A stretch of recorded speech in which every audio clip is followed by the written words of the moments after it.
My name is David, and I can tell you that running a household like mine is no easy feat. There's my wife, Anna, and alongside her comes our full house. My stepdaughters Sophie, 23, and Rachel, 26, their kids, and my own daughter Emily, who just turned 16. The daily grind lights up with the chaos that only children can bring.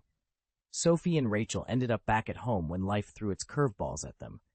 They have their moments, sure, but it's Emily, my girl, who's the unseen glue in this place. She babysits her nieces and nephews, keeping their young energy in check, making sure the house doesn't turn upside down. It started out as a favor, but Emily got good at it and started to see it as her job. She had a right to be paid for her time. That's what I always taught her. However, Sophie and Rachel didn't always see eye to eye with us on that. They tried to get away with paying her next to nothing, until Anna stepped in and laid down the law. My wife made sure Emily was compensated fairly. Sometimes you have to put a foot down to keep things right. That's what family is about, fighting, but also fixing things. We manage to keep the peace most of the time. My stepdaughters do their parts. Anna's at the heart of it all.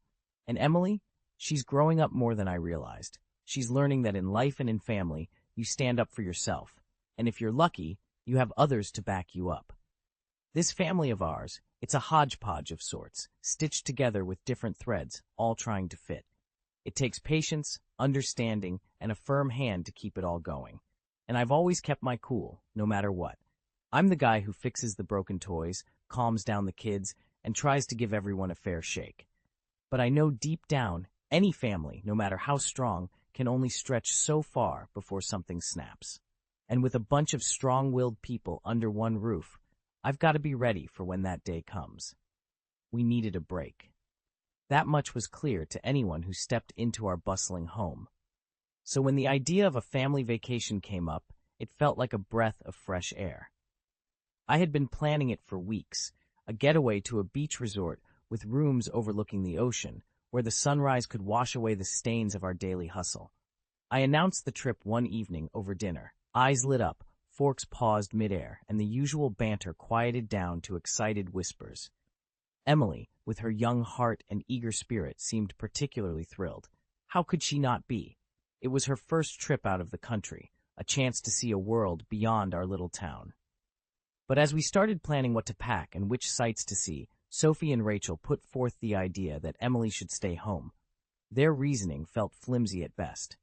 They claimed the kids were used to her, and that switching to a different babysitter would upset them.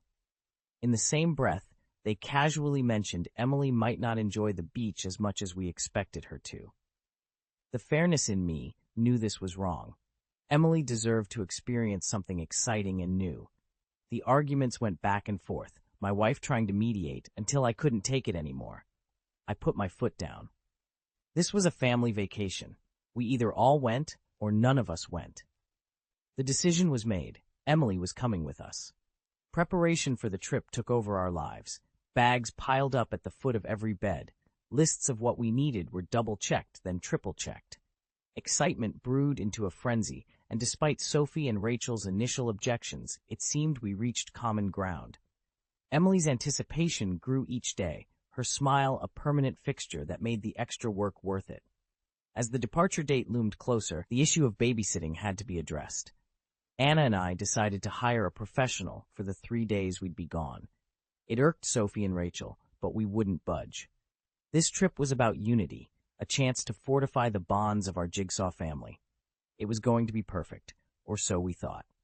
The morning of our much-anticipated departure arrived, and the house was abuzz with last-minute preparations. Suitcases zipped closed, travel itineraries printed, and passports collected. That was until Emily, with a puzzled look, rifled through her bag and came up empty-handed. "My passport's gone," she said, each word punctuated with growing panic. We scoured the house, overturning cushions and sifting through drawers. As minutes ticked away, so did our chances of making the flight. Sophie and Rachel suggested with increasing insistence that we should head to the airport without Emily. "She can stay and watch the kids," they said yet again, trying to mask their desperation as concern. But I wasn't having any of it. There was no way I was leaving my daughter behind, not for a vacation or any other reason.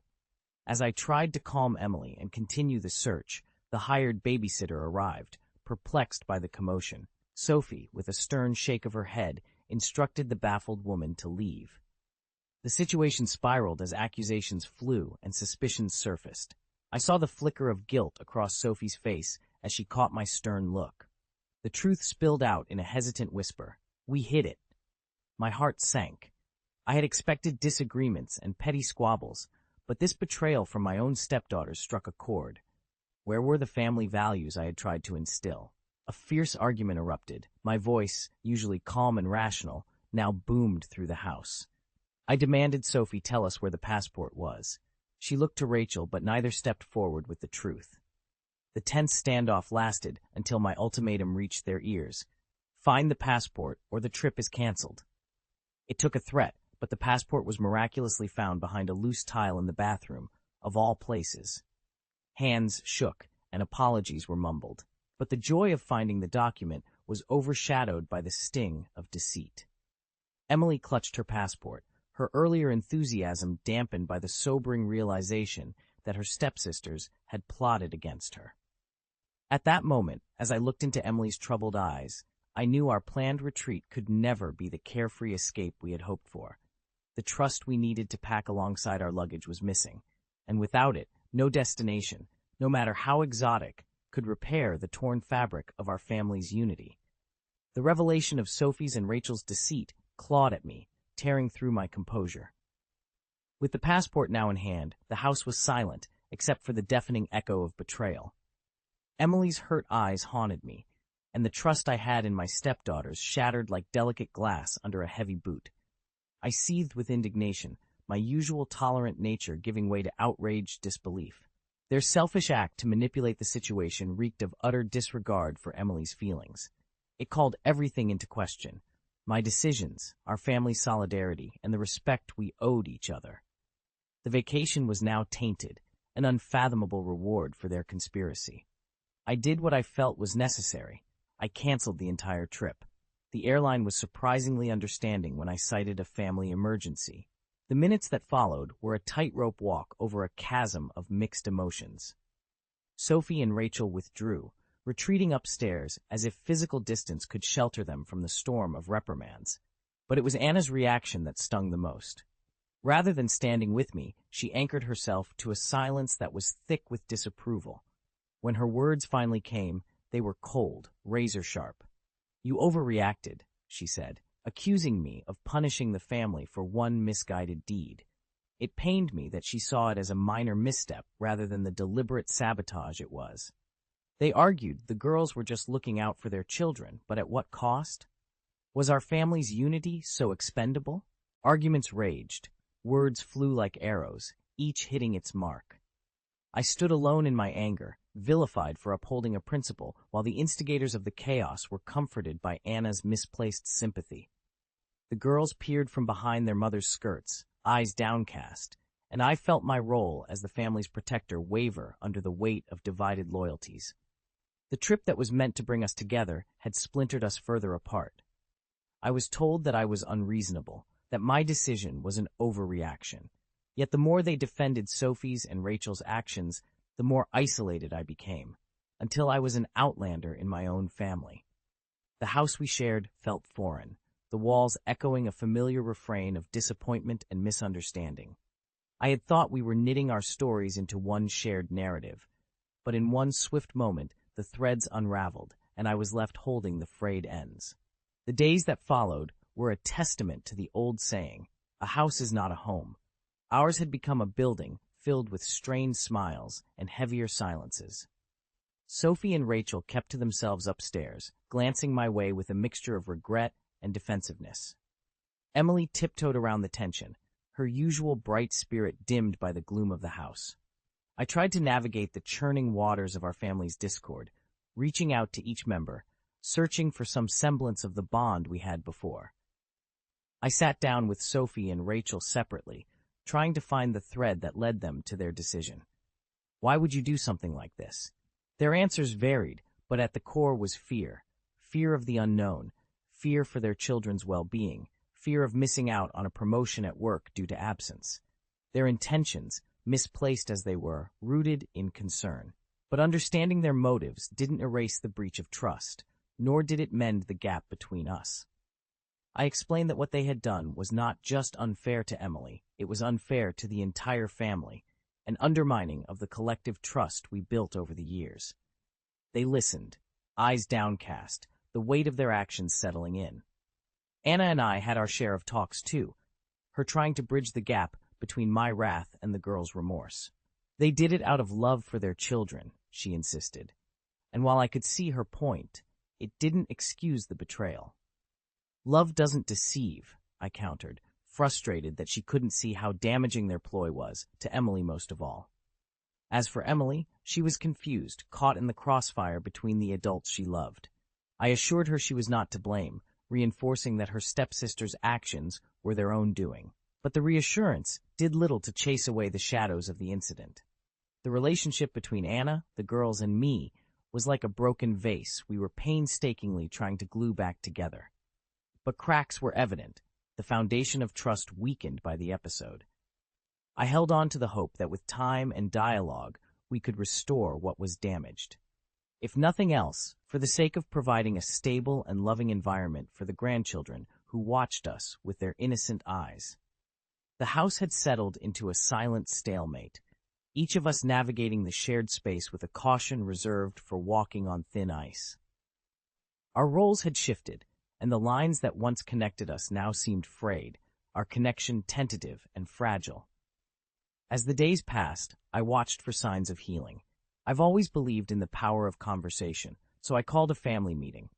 We gathered in the living room, a neutral ground that had seen both laughter and tears. They were all there, Anna, Sophie, Rachel, and Emily, my fractured family sitting together in uneasy anticipation. I want us to talk, I began, my voice steady. What happened can't be undone, but we need to decide where we go from here. My look passed over each one of them, lingering on Emily's anxious face. We've all messed up, one way or another, but it's what we do now that will define us as a family. Sophie spoke first, her voice tinged with regret. I just wanted what was best for my kids. I didn't think about the bigger picture. Rachel nodded in agreement, her earlier defiance replaced by a quieter understanding. We should have trusted Emily would be okay with the sitter, she admitted. Then Anna, her eyes meeting mine for what felt like the first time in days, added her piece. We've all learned something here.